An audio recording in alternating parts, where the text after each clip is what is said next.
നമ്മളൊരു suit wear ചെയ്യുന്ന ടൈമിൽ കോമൺ ആയിട്ട് കണ്ടുവരുന്ന ഒരു 3-4 മിസ്റ്റേക്സ് ഉണ്ട്. നമുക്കത് ചെറിയ രീതിയിലൊന്ന് പറഞ്ഞു പോകാം. അതിൽ ഫസ്റ്റ് പോയിന്റ് തന്നെ എന്താണെന്ന് വെച്ച് കഴിഞ്ഞാൽ ഷർട്ടിൻ്റെ കഫ് ലെങ്ത് ആണ്.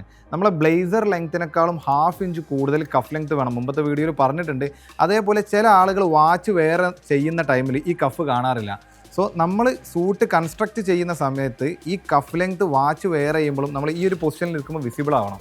ഈ പറഞ്ഞ പോലെ 1/2 ഇഞ്ച് ലെങ്ത്തിൽ അത് കാണുമ്പോൾ കൂടുതൽ ലുക്ക് എലവേറ്റ് ആയി കിട്ടും. രണ്ടാമത്തെ പോയിന്റ് എന്ന് പറഞ്ഞു കഴിഞ്ഞാൽ നമ്മുടെ സൂട്ടിൻ്റെ ലേപ്പൽ ഉണ്ടല്ലോ, ഈ ലേപ്പൽ ഷർട്ട് കോളറിനായിട്ട് കണക്ട് ചെയ്യാത്ത സിറ്റുവേഷൻ എന്ന് വെച്ചാൽ ഇങ്ങനെ നിൽക്കും. എന്ന് വെച്ച് കഴിഞ്ഞാൽ ഈ കോളറും ലാപ്പലും തമ്മിൽ കണക്റ്റ് ആവില്ല. ഇവിടെ ശ്രദ്ധിക്കേണ്ട കാര്യം എന്താണെന്ന് വെച്ച് കഴിഞ്ഞാൽ ഈ ലാപ്പലും കോളറും കണക്റ്റ് ആയിട്ട് ഇല്ലെങ്കിൽ നിങ്ങളെ ലുക്ക് മൊത്തത്തിൽ ഇടപെടലും കൊള്ളാം. മൂന്നാമത്തെ പോയിന്റ് എന്താണെന്ന് വെച്ച് കഴിഞ്ഞാൽ നമ്മുടെ സ്ലീവിൻ്റെ ഈ ഒരു സ്ലോപ്പാണ്, ഷോൾഡർ ടു കഫ് വരെ വരുന്ന ഈ ഒരു സ്ലോപ്പ്.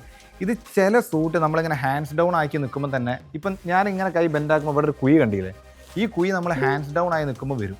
അങ്ങനെ ഒരു കാരണവശാലും വരരുത്. എപ്പോഴും ഷോൾഡർ ടു കഫ് വരെ ഈ ഒരു സ്ലോപ്പ് മെയിൻറ്റെയിൻ ചെയ്യണം. ട്രൗസേഴ്സ് കൺസ്ട്രക്ട് ചെയ്യുമ്പോൾ ശ്രദ്ധിക്കേണ്ട കാര്യമാണ്. ഒരു കാരണവശാലും ട്രൗസേഴ്സ് നിങ്ങൾ ഒരു പരിധിയിൽ കൂടുതൽ ലൂസ് ഇട്ടോ അല്ലെങ്കിൽ സ്ലിം ഫിറ്റ് പോലത്തെ ട്രൗസേഴ്സ് ചൂസ് ചെയ്യാതിരിക്കുക. പകരം സ്ട്രൈറ്റ് ഫിറ്റ്, ടൈറ്റ് ബോട്ടം വരെ ഒറ്റ സ്ട്രെച്ചിൽ ഫിറ്റ് മെയിൻറ്റെയിൻ ചെയ്യാൻ ശ്രമിക്കുക എന്നുള്ളതാണ്. ഓവർ ലെങ്ത് ആവാതിരിക്കാനും ശ്രദ്ധിക്കുക. നമ്മളൊരു സൂട്ട് വെയർ ചെയ്യുന്ന സമയത്ത് ഈ കീ പോയിന്റ്സ് ഒക്കെ plays a very significant role when it comes to wearing a suit. ഇത്രയും പോയിന്റ്സ് നമ്മൾ ടേക്ക് കെയർ ചെയ്യുമ്പോൾ മാത്രമേ നമുക്ക് പ്രോപ്പർ ഫിറ്റിൽ സൂട്ട് വെയർ ചെയ്യാൻ പറ്റുള്ളൂ.